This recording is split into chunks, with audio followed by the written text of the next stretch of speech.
Vizualizace je silným nástrojem, který vám pomůže lépe pochopit, jak daleko jste se dostali. Používání grafů, diagramů nebo vizuálních metrik vám umožní vidět výsledky vašeho snažení na první pohled.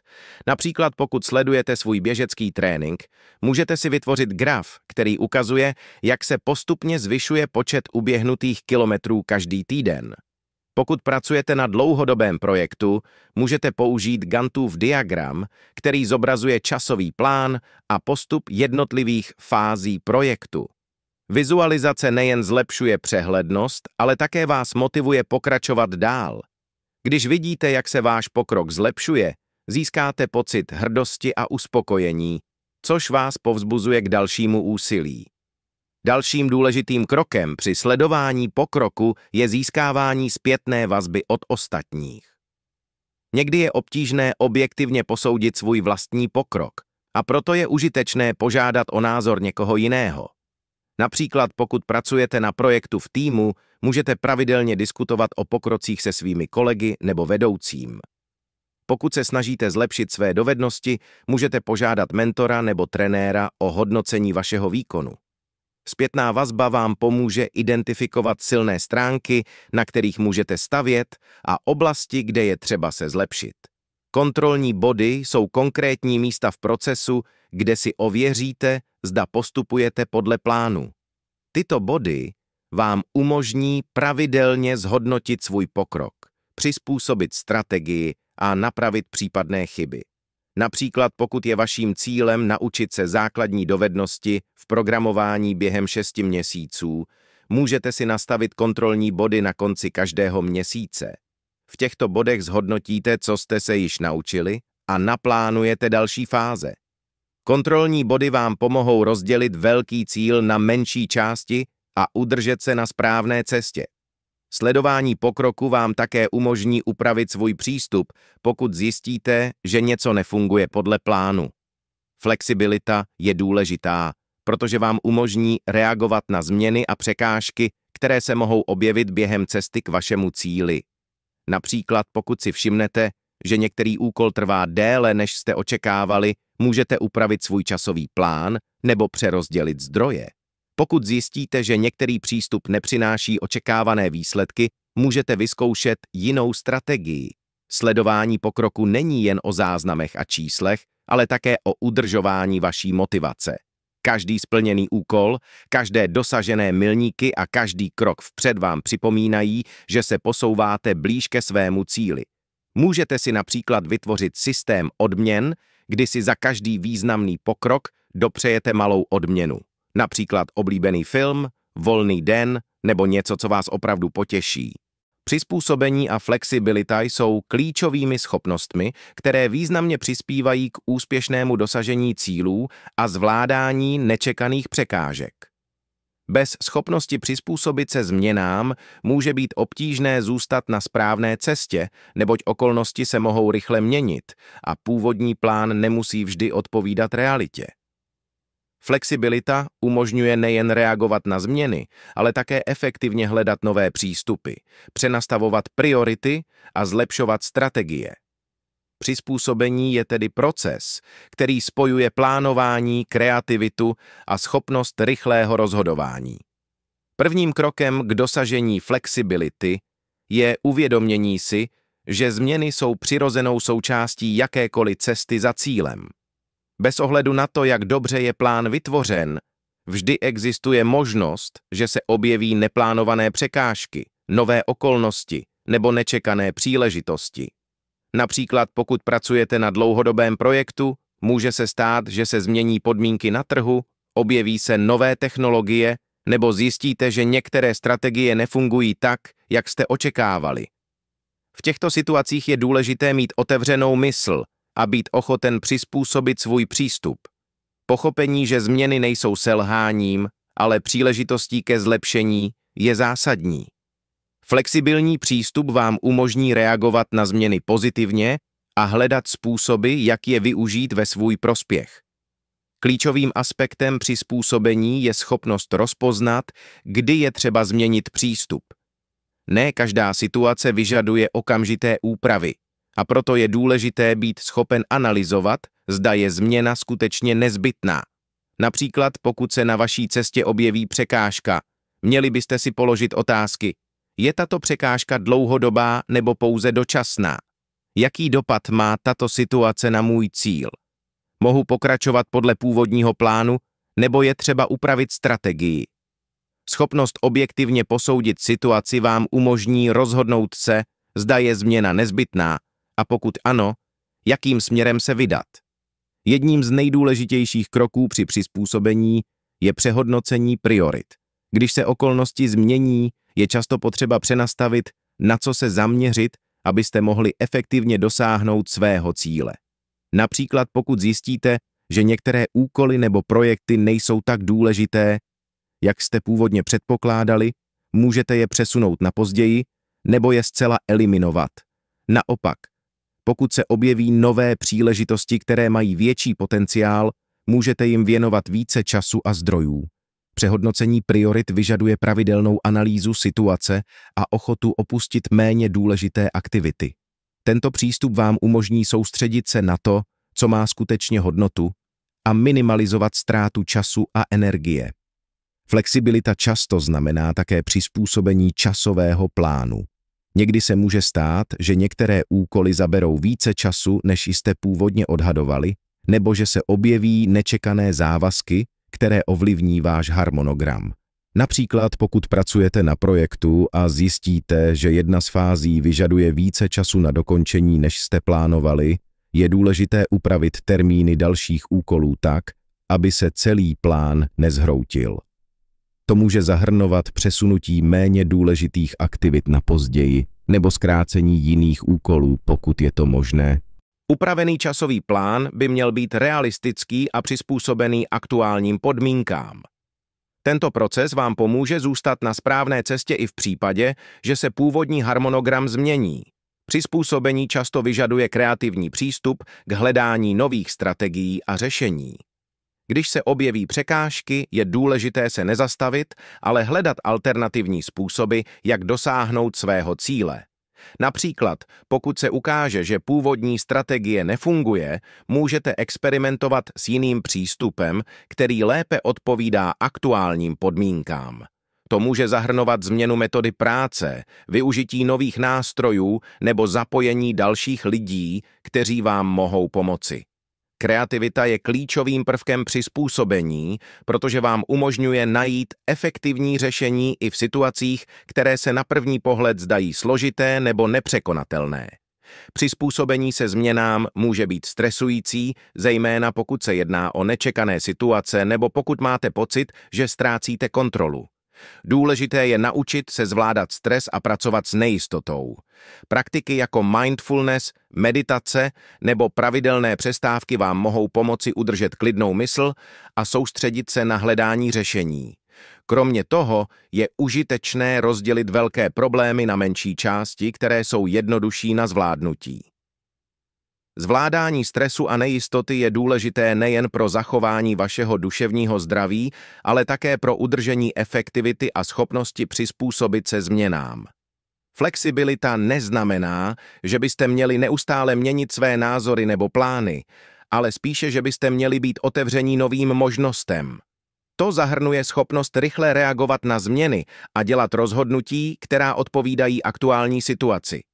Například pokud se objeví nová příležitost, která může přinést větší zisky nebo lepší výsledky, je důležité být ochoten změnit svůj původní plán a přizpůsobit se této situaci. Naopak, pokud zjistíte, že některé aktivity nepřinášejí očekávané výsledky, měli byste být schopni je opustit a přesunout svou energii jinam. Rozhodování s ohledem na flexibilitu vyžaduje kombinaci analytického myšlení a intuice, která vám pomůže najít nejlepší cestu vpřed. I když je flexibilita důležitá, neměla by vás odvést od vaší dlouhodobé vize. Přizpůsobení by mělo být vždy prováděno s ohledem na to, jaké jsou vaše hlavní cíle a hodnoty. Například pokud je vaším cílem vybudovat úspěšnou firmu, měli byste se přizpůsobit změnám na trhu, ale zároveň si zachovat svou vizi a zaměření na kvalitu a hodnoty, které vaše firma představuje. Udržení dlouhodobé vize vám pomůže zůstat na správné cestě, i když se okolnosti změní. Vizualizace úspěchu je mocný nástroj, který může posílit vaši motivaci, zvýšit sebedůvěru a pomoci vám dosáhnout vašich cílů. Jde o techniku, která spočívá v představování si budoucího úspěchu co nejživěji, a to včetně emocí, pocitů a jednotlivých kroků, které k tomuto úspěchu vedou. Vizualizace je založena na propojení mysli a těla. Pokud si dokážeme úspěch představit, mozek tuto představu vnímá jako reálnou a připravuje tělo na aktivity, které vedou k dosažení cíle.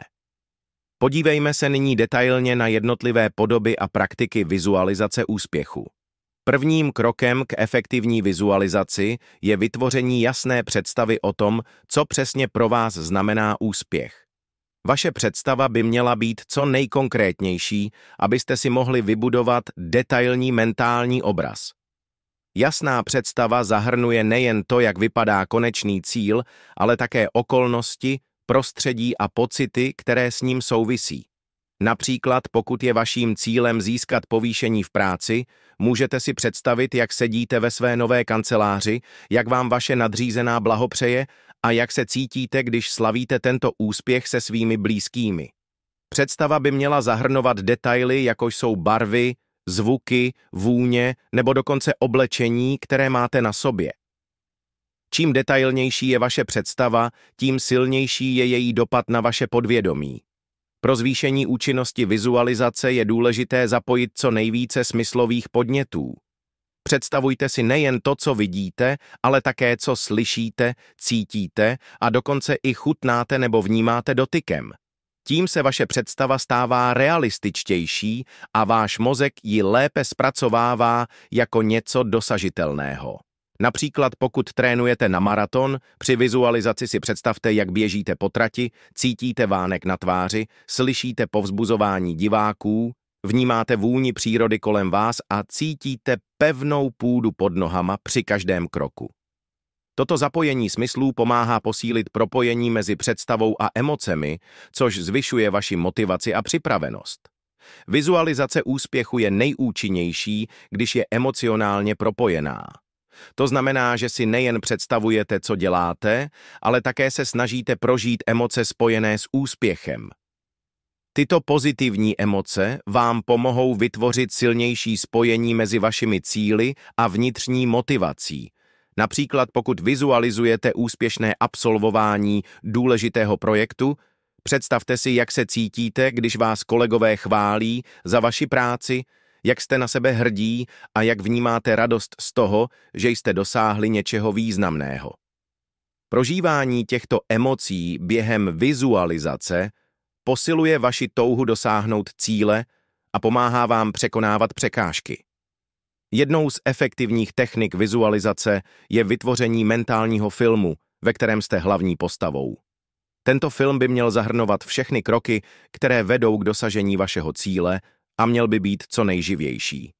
Mentální film vám pomůže lépe si představit celý proces a připravit vás na jednotlivé kroky. Například pokud je vaším cílem vystoupit na veřejnosti a prezentovat projekt, můžete si ve svém mentálním filmu představit, jak vstupujete na pódium, usmíváte se na publikum, mluvíte sebevědomě a srozumitelně a nakonec slyšíte potlesk. Tím, že si tento film přehráváte znovu a znovu, posilujete svou sebedůvěru a připravujete se na reálnou situaci.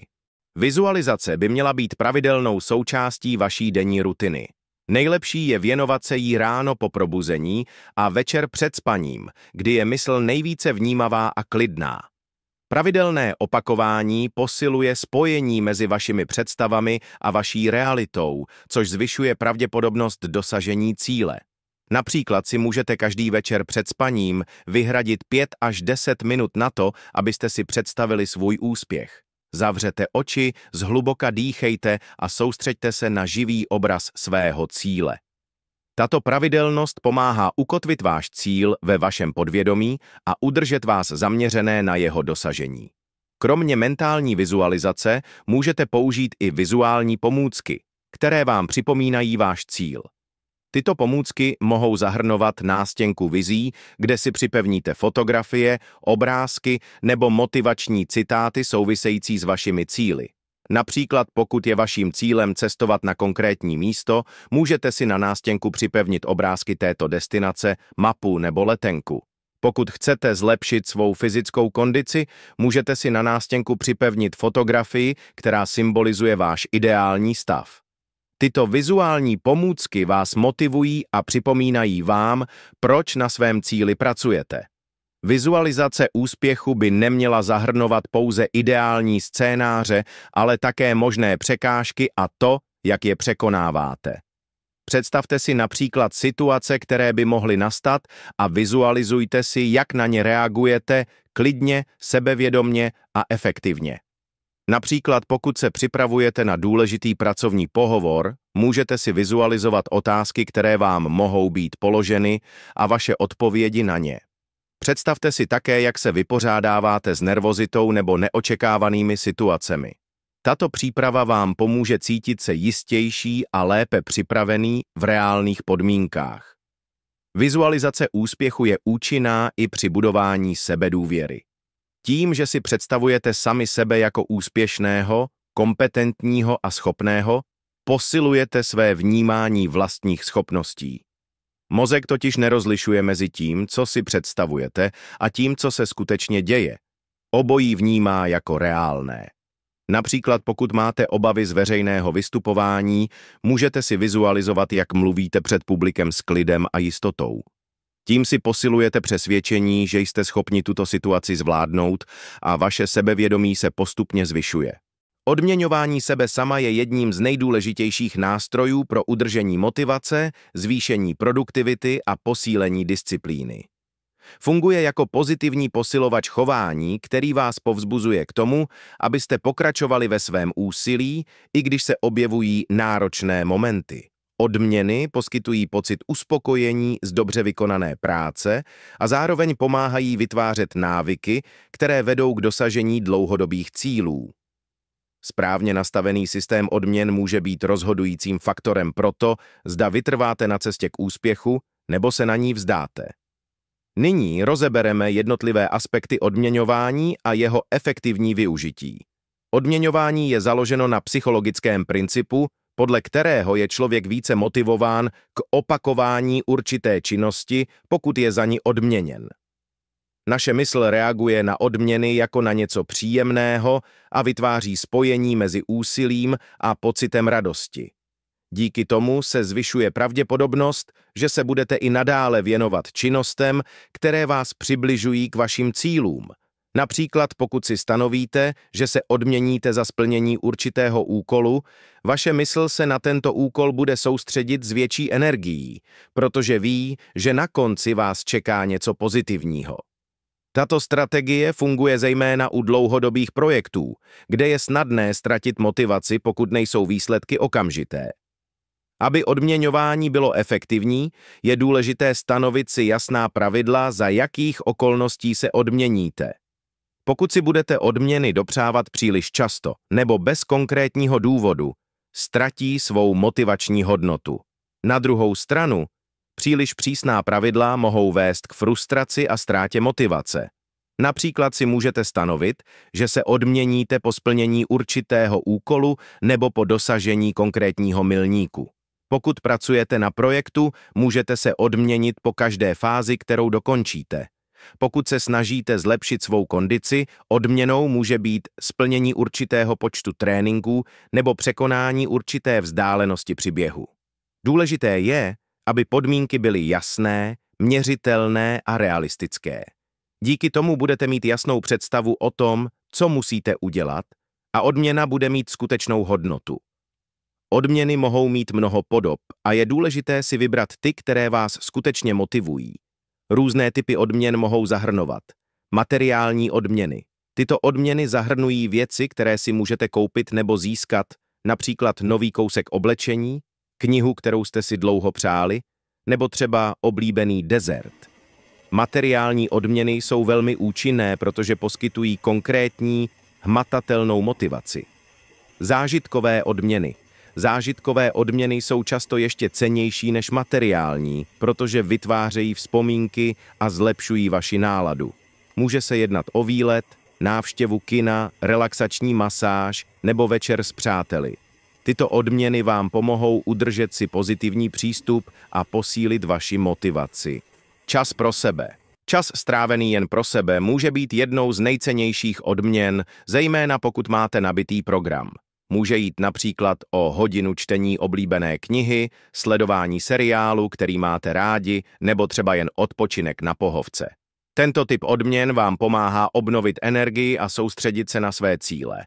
Symbolické odměny. Symbolické odměny, jako například odškrtnutí splněného úkolu na seznamu nebo zaznamenání pokroku v deníku, jsou skvělým způsobem, jak si připomenout své úspěchy. Tyto odměny nejsou hmotné, ale poskytují silný pocit uspokojení. Aby odměňování fungovalo dlouhodobě, je důležité rozlišovat mezi malými a velkými odměnami. Malé odměny slouží jako motivace pro každodenní úkoly, zatímco velké odměny jsou spojeny s dosažením významných milníků nebo dlouhodobých cílů. Například po dokončení každodenního úkolu si můžete dát malou odměnu, jako je šálek oblíbeného čaje, nebo krátká přestávka na procházku. Po dosažení většího cíle, například dokončení projektu, si můžete dopřát větší odměnu, jako je nový kurz, na který jste se chtěli zapsat, nebo víkendový pobyt. Tento systém pomáhá udržovat motivaci na různých úrovních a zajišťuje, že se cítíte oceněni za své úsilí jak v krátkodobém, tak dlouhodobém horizontu. Začlenění odměn do vaší rutiny je dalším způsobem, jak zvýšit jejich účinnost. Pokud se odměny stanou pravidelnou součástí vašeho dne nebo týdne, vytvoříte si pozitivní návyk, který vás bude podporovat v plnění úkolů. Například si můžete nastavit, že si každý pátek odpoledne po dokončení pracovního týdne dopřejete oblíbený film nebo večer strávený relaxací. Pokud se snažíte zlepšit své zdraví, můžete se každý týden odměnit něčím, co máte rádi, například návštěvou nové restaurace s nabídkou zdravých pokrmů. Tímto způsobem se odměny stanou součástí vašeho života a budou vás motivovat k trvalému úsilí. I když jsou odměny důležité, je nutné vyhnout se nadměrnému odměňování, které by mohlo snížit jejich účinnost. Pokud si budete dopřávat odměny příliš často nebo za úkoly, které nevyžadují velké úsilí, ztratí svou hodnotu a motivaci. Například pokud se odměníte pokaždé, když dokončíte drobný úkol, vaše mysl si na odměny zvykne a přestane je vnímat jako něco výjimečného. Místo toho si stanovte jasná pravidla, která zajistí, že odměny budou spojeny s úsilím a dosaženými výsledky. Odměny jsou také skvělou příležitostí k reflexi vašich úspěchů. Při každé odměně si připomeňte, co jste dosáhli, jaké kroky vás k tomu dovedly a jaké překážky jste překonali. Tento proces posiluje váš pocit hrdosti a pomáhá vám ocenit vlastní úsilí. Například, když oslavujete splnění důležitého cíle, můžete si zapsat do deníku, co jste se během této cesty naučili a jak vás to posunulo blíž k vašim dlouhodobým ambicím. Reflexe vám pomůže uvědomit si hodnotu vašeho úsilí a motivovat vás k dalším krokům. Hledání podpory je klíčovým nástrojem na cestě k dosažení cílů, ať už se jedná o osobní, profesní nebo jiné oblasti. Žádný úspěch není výsledkem izolované snahy. Naopak, zapojení podpůrného okruhu může výrazně zlepšit vaši motivaci, produktivitu a schopnost překonávat překážky. Podpora může mít mnoho podob, od praktické pomoci přes emocionální podporu až po motivaci a vedení. Správně nastavené hledání podpory vám pomůže udržet směr a zvládnout i ty nejnáročnější výzvy. Pojďme si podrobně rozebrat jednotlivé aspekty hledání podpory. Prvním krokem při hledání podpory je pochopení toho, jaký druh podpory skutečně potřebujete. Každý cíl nebo projekt vyžaduje jiný přístup a různé zdroje podpory. Proto je důležité analyzovat svou situaci a identifikovat oblasti, kde by vám podpora mohla nejvíce pomoci. Například pokud pracujete na profesním projektu, může být vaším cílem získat podporu ve formě odborného vedení, konzultací nebo spolupráce s kolegy. Pokud se snažíte zlepšit svou fyzickou kondici, může být užitečné najít si trenéra nebo skupinu lidí s podobnými cíli, kteří vás budou motivovat. Pokud čelíte emocionálním výzvám, klíčovou podporou může být rodina, přátelé nebo terapeut. Identifikace vašich potřeb vám pomůže zaměřit se na konkrétní zdroje podpory, které mohou mít největší dopad na váš úspěch. Podpůrná síť je skupina lidí, kteří vám mohou pomoci dosáhnout vašich cílů. Tato síť může zahrnovat rodinu, přátele, kolegy, mentory, trenéry nebo dokonce komunitní skupiny, které sdílejí podobné cíle. Klíčem k budování efektivní podpůrné sítě je otevřená komunikace a schopnost navázat smysluplné vztahy. Například v profesním prostředí můžete hledat kolegy, kteří mají zkušenosti nebo dovednosti, které vám chybí, a oslovit je s žádostí o radu nebo spolupráci. V osobním životě můžete zapojit přátele nebo rodinu, kteří vás podporují a povzbuzují. Pokud hledáte podporu ve specifické oblasti, například při učení se novému jazyku, můžete se připojit k jazykovým skupinám nebo online komunitám. Budování podpůrné sítě vyžaduje čas a úsilí, ale výsledkem je silná základna, která vás podrží v náročných situacích. V mnoha situacích může být hledání podpory spojeno s vyhledáváním odborné pomoci. Odborníci mají specifické znalosti a dovednosti, které vám mohou poskytnout cenné vedení a rady. Například pokud se snažíte zlepšit své dovednosti v oblasti financí, můžete se obrátit na finančního poradce. Pokud chcete zlepšit své zdravotní návyky, může vám pomoci výživový poradce nebo osobní trenér. Pokud pracujete na velkém projektu, odborný mentor nebo konzultant vám může poskytnout strategické rady a podpořit vás v klíčových rozhodnutích. Vyhledání odborné pomoci může být investicí do vašeho úspěchu, která se vyplatí díky rychlejšímu pokroku a lepším výsledkům. Efektivní hledání podpory vyžaduje schopnost otevřeně komunikovat o svých potřebách, cílech a výzvách. Pokud ostatní neví, s čím potřebujete pomoci, nemohou vám nabídnout svou podporu. Proto je důležité naučit se sdílet své myšlenky a pocity s lidmi ve vašem okolí. Například pokud čelíte problémům v práci, můžete otevřeně diskutovat s kolegy nebo nadřízenými o tom, co vás trápí a jak by vám mohli pomoci. Pokud potřebujete emocionální podporu, můžete se svěřit přátelům nebo rodině a požádat je o pochopení a povzbuzení. Komunikace by měla být vždy upřímná a respektující, aby podporovala důvěru a posilovala vztahy.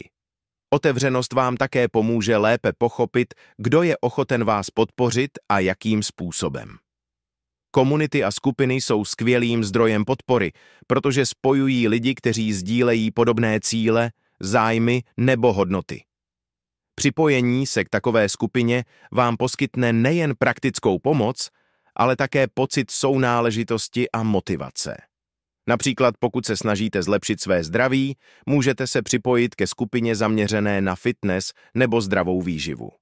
Pokud pracujete na kreativním projektu, můžete hledat umělecké skupiny nebo workshopy, kde můžete sdílet své nápady a učit se od ostatních. Pokud se věnujete podnikání, můžete se zapojit do podnikatelských komunit, které vám nabídnou podporu a inspiraci.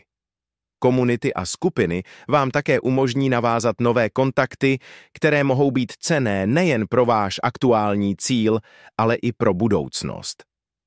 Jedním z důležitých aspektů hledání podpory je schopnost tuto podporu přijmout. Někteří lidé mají tendenci se snažit všechno zvládnout sami a cítí se nepříjemně, když mají požádat o pomoc. Je však důležité si uvědomit, že přijetí podpory není známkou slabosti, ale naopak moudrého přístupu k řešení problémů. Pokud vám někdo nabídne pomoc, snažte se ji přijmout s vděčností a využít ji co nejlépe. Přijetí podpory vám nejen ulehčí cestu k dosažení cíle, ale také posílí vztahy s lidmi, kteří vám chtějí pomoci. Hledání podpory by mělo být obousměrným procesem. Pokud jste získali podporu od ostatních, je důležité tuto podporu nabídnout zpět. Sdílení svého času, znalostí nebo pomoci s ostatními posiluje vzájemné vztahy a vytváří prostředí spolupráce a solidarity. Například pokud vám kolega pomohl s náročným úkolem, můžete mu na oplátku nabídnout pomoc s projektem, na kterém pracuje. Pokud jste čerpali inspiraci nebo radu od komunity, můžete přispět svými znalostmi nebo zkušenostmi, abyste podpořili ostatní.